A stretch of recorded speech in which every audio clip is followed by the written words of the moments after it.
Good morning. I'm Kristen Folletti, and welcome to News Desk on SiliconANGLE TV for Thursday, July 25th, 2013. Yesterday, Google introduced their new media streaming service, Chromecast. Joining us now to tell us all about it is Wikibon senior analyst Stu Miniman. Good morning, Stu. Good to have you. Good morning, Kristen. Thanks for having me. So, Stu, why is this announcement so exciting? Tell us about Chromecast, what it does, and how it works. Yeah, so the home entertainment market, of course, we know is huge. And I tell you, for over a decade, everybody was trying to get that home media server. It's somewhere where Microsoft really was trying to push into. Then you saw all these set-top devices. Google had Google TV. Apple TV is trying to push into this market. And Google is kind of resetting as to how they go into this market with this new device called Chromecast.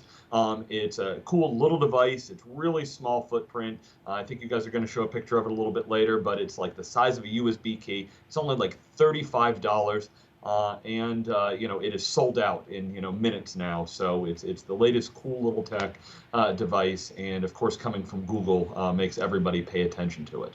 So what kind of content is going to be available through Chromecast, and has Google given any indication about content partners?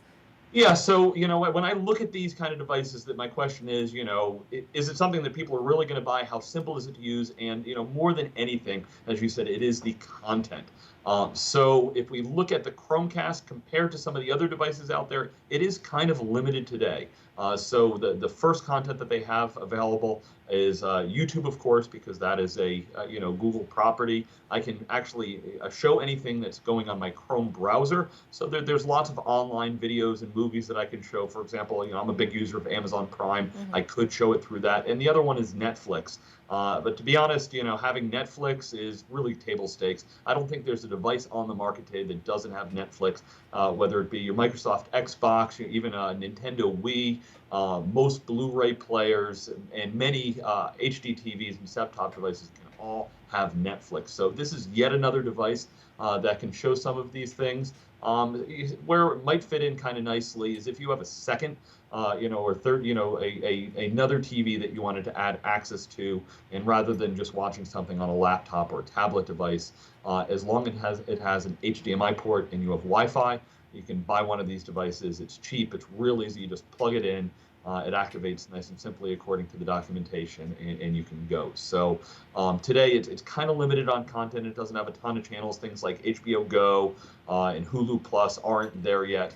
They've said in the future they're going to have some music devices. I believe it was Pandora that they said they will have in the relatively near future. But there's a lot of other music competitors out there like Spotify and RDO and the like.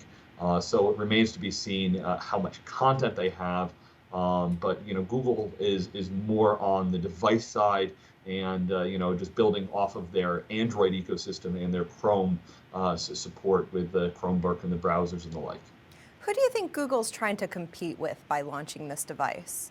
Yeah, it's kind of interesting. If you look at how Google goes to market and everything, this is just part of their portfolio. So they've got the Chromebooks, they've got the Android phones, and the obvious competitors here are definitely Apple, because Apple is primarily a device player, and Microsoft is another one. Microsoft has really tried to get into that home market with home media for many years. The Xbox has been doing phenomenally well the last bunch of years. So we kind of look at it and you say, it definitely competes against Apple with that really low price point. Why would I go buy an Apple TV for $100 when I can buy this for $35? It's not really fair to compare, say, an Xbox with what's going on with Google.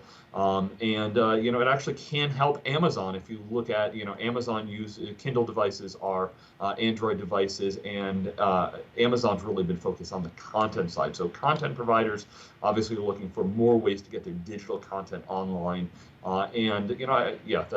That's where it sits from a competition standpoint. What makes Chromecast different from other media streaming devices out there like Apple TV and Roku? Yeah, when you look at those, they were, small devices. The Apple TV really is an extension of kind of your Apple catalog. So I can have things on my computer in my iTunes, and I can really share local content and really extend my computer onto the device. I actually use a Roku myself, and it's a nice device. It's small, it's relatively inexpensive. I think they've got price points down to about $60, and it is an internet-based device. And the Chromecast really fits in that model. So rather than having a small little box that maybe I have to configure and do some stuff, this is just an even simpler device from Google. And I really look at this as a device that might even be a prototype to really show the set-top boxes and TV manufacturers that they might want to just embed this type of technology into it. Because at a $35 price point, it's something that if they get that down to just a chip inside the box or some code that they can load into some of the existing systems, some of which support Wi-Fi today, that would be a huge win for Google to get that footprint in some of the higher end electronic devices at the home. In a statement about the new device, Google said, "Our goal is to partner and create an ecosystem of apps and devices. Chromecast is the first extension of this technology. Over time, we expect to see many more devices built with Google Cast at their heart." So, Stu, what sort of predictions can you draw for Google based upon that statement? Yeah, so that is, of course, the promise of a lot of what Google's doing is if I make it open and I make it, just widely available, what can the community go and do with it? Of course, there's all of the Android devices that are out there. And if I have an API, maybe it's some cool new things that they can do. I tell you, I'd see some huge promise here to really simplify the way multimedia and that line between digital and regular programming can be done. If you look at the challenges today, everybody, if you are a high-end user, you get your universal remote and you program it up, and then 6 months later, you need to reprogram it or add or remove things. If I can really, something like Chromecast, I can, turn my tablet into my entertainment control device, where not only am I going to be remote control, but I can also really pull in all of the stuff from the internet and bring it onto my TV. Interesting, if you take the comparison on that, when Microsoft came out with their Kinect, people first started hacking it because there were a lot of cool things that they can do with Kinect, and now Microsoft's open up a little about it. So, Google really does have that open mentality to allow people to hack on it. Lots of times, you've seen what people have done with Google Maps over the years, lots of other devices, and there could be real promise that Google could help transform what's going on in the kind of the entertainment and online media business. As you mentioned, Chromecast will retail for just $35, and along with the purchase, users will get a free 3-month pass for Netflix.